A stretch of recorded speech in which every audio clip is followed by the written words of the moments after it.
uyu munsi turakomeza n'isesengura ry'ubwoba bwo kuguma ku kintu kimwe. Impamvu abantu batinya commitment. Ikibazo kitavugwa cyane, hari abantu benshi batagira proje, bahindura imirongo buri munsi, bagahora bashaka ikintu gishyashya.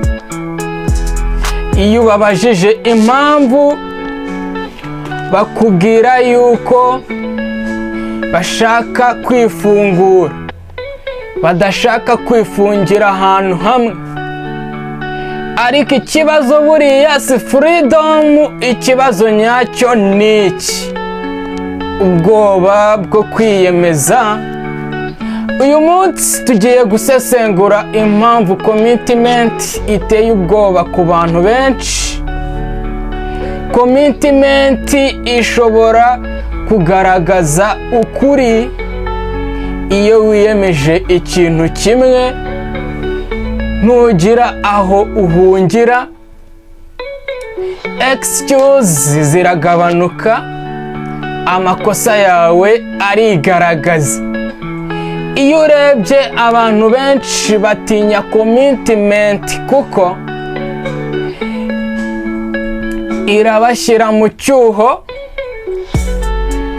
igatuma utinya gukotora. Kandi nyamara isi ya none yubakiye ku makosa. Iyo ugumya ku kintu kimwe, ntukibasha kuvuga ati nari nakigerageje. Utangira kubazwa result, utangira kubazwa ibyo wakoze. Kuguma ku kintu kimwe bisaba kwemera ko ushobora gutsindwa, ushobora kujya down. Rero kuba ufite amahirwe menshi bisenya decision nyinshi.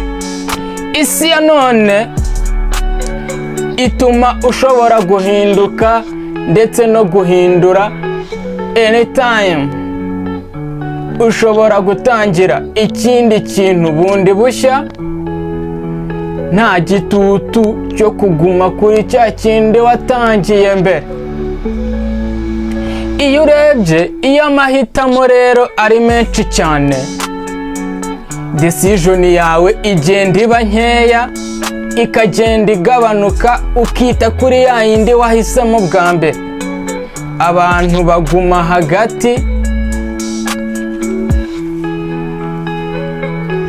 abantu baguma hagati ntibinjira byimbitse, ntibasohoka burundu. Iyo udafite icyemezo kimwe gikomeye, nta kintu na kimwe gikura imizi. Imizi yawe ntabwo ijya down ngo ikure, ijye gusoma muri bwa butaka hasi amazi. Rero ufata decision imwe, were kujarajara mu gufata decision. Commitment ni nk'igihombo cya identity. Kwiyemeza ikintu kimwe bivuze kwemera ko uri umuntu, uri wa wundi uriwe, uwo ushaka kubaho. Guhitamo identity imwe, kureka izindi version zawe. Rero abantu benshi bakunda potential yabo kurusha identity nyayo. Bakunda kuvuga bati nashoboraga kuba. Commitment yo iravuga iti hitamo icyo uri cyo aka kanya. Kandi ibyo bitera ubwoba kurusha ibindi. Ubwoba bw'uko waba wahitamo nabi. Abantu batinya commitment kubera iki? Gutinya kuzicuza. Iyo menya simpitamo ibi nkibura ibindi. Niba narafashe decision mbi, biranyangiza. No, witinya kuzicuza, ahubwo wowe tinya kujarajara muri decision, kuko nazo zishobora kuzatuma wicuza kuruta kubuko wagendera kuri ya yindi yawe imwe. Ariko buriya nyamara ukuri, nta decision ikura umuntu ahandi imujyane kure keretse ayigumyeho igihe kirekire. Nk'aba content creators by'umwihariko, ibyo murabizi, abakinnyi ndetse n'uwo ari we wese ufite decision ntabwo imugeza kure kuko yayikoze in 1 week. Reka ntabwo ibyo bibaho.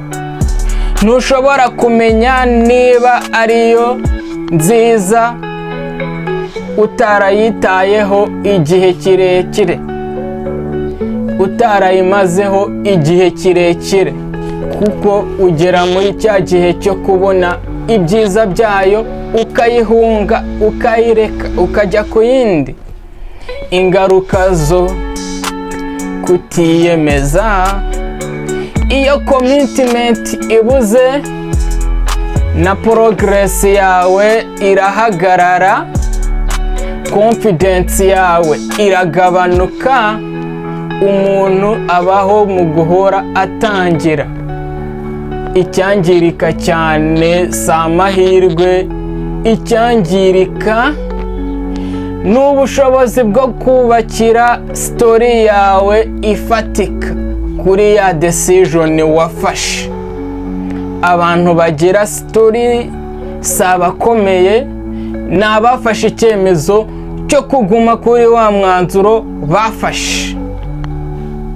Niba hari ikintu kimwe wibuka uyu munsi, commitment si igifungo, commitment ni amahitamo yo kudahunga za decision yawe. Iyo utinya kuguma ku kintu kimwe, uguma uri mu ntangiriro ubuzima bwawe bwose. Iyi ni Insights and Analysis, si ukuguhumuriza, ni ukugusobanurira impamvu abantu benshi badatera intambwe ikurikira